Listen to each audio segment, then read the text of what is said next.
રીબડા ગામે મોડી રાત્રે ફાયરિંગની ઘટના સામે આવી છે। રીબડા ગામે આવેલા અનિરુદ્ધસિંહ જાડેજાના પેટ્રોલ પંપ પર બે અજાણ્યા બુકાનીધારી શખ્સે ફાયરિંગ કરતા સનસનાટી મચી ગઈ છે। આ ઘટનામાં કોઈ જાનહાનિ થઈ નથી, પરંતુ સમગ્ર મામલો સીસીટીવી કેમેરામાં કેદ થયો છે અને પોલીસે તપાસનો ધમધમાટ શરૂ કર્યો છે। શું છે સમગ્ર વિષય જોઈશું આજના વિડીયોમાં। નમસ્કાર, હું હંસિની અને તમે જોઈ રહ્યા છો નિર્ભય ન્યૂઝ। રાજકોટ જિલ્લાના ગોંડલ તાલુકાના રાજકારણમાં ફરી એક વખત ગરમાવો જોવા મળી રહ્યો છે। મોડી રાત્રે એટલે કે 24 જુલાઈના રોજ લગભગ 1 વાગ્યાની આસપાસ રીબડા ગામે આવેલા અનિરુદ્ધસિંહ જાડેજાના પેટ્રોલ પંપ પર બે અજાણ્યા બુકાનીધારી શખ્સે ફાયરિંગ કરતા સનસનાટી મચી ગઈ છે। આ ઘટનામાં કોઈ જાનહાનિ થઈ નથી, પરંતુ સમગ્ર મામલો સીસીટીવી કેમેરામાં કેદ થયો છે। પોલીસે તપાસનો ધમધમાટ શરૂ કર્યો છે। આ ઘટનાથી ફરી એકવાર ગોંડલ પંથકમાં જૂની અદાવતનો મુદ્દો ચર્ચામાં આવ્યો છે। ઘટના સમયે પેટ્રોલ પંપના કર્મચારી જાવેદ ખોખર ઓફિસમાં હાજર હતા।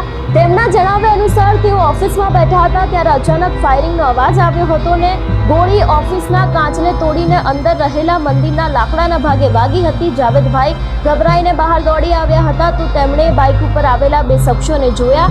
તેમના ચહેરા પર રૂમાલ બાંધેલા હતા। તેમાંથી એક શખ્સે જાવેદભાઈ સામે બંદૂક તાકી, જેથી તેઓ ગભરાઈને જીવ બચાવીને ઓફિસની અંદર ભાગ્યા હતા। ફાયરિંગનો અવાજ સાંભળીને પંપના મેનેજર જગદીશસિંહ ગોહિલ પણ બહાર આવ્યા હતા, પરંતુ ત્યાં સુધીમાં હુમલોખોરો પોતાના બાઇક લઈને ફરાર થઈ ગયા હતા। ઘટનાની જાણ થતાં જ પેટ્રોલ પંપના માલિક છે જયદીપસિંહ જાડેજા અને સત્યજીતસિંહ જાડેજા ઘટના સ્થળે પહોંચ્યા અને પોલીસને જાણ કરી હતી। પોલીસે ઘટના સ્થળેથી મહત્વના પુરાવા એકત્રિત કર્યા, જેમાં ઓફિસનો તૂટેલો કાચ, અંદરથી મળેલી ગોળી અને બહારથી મળેલું કારતૂસ ખોલીને ખોખું સામેલ છે। આ શંકાના આધારે પોલીસે મામલાને ગંભીરતાથી ધ્યાનમાં રાખીને તપાસનો ધમધમાટ શરૂ કર્યો છે। પોલીસ દ્વારા પેટ્રોલ પંપ પરના સીસીટીવી ફૂટેજ પણ મેળવવામાં આવ્યા છે, જેના આધારે આરોપીની ઓળખ કરવાનો પ્રયાસ થઈ રહ્યો છે।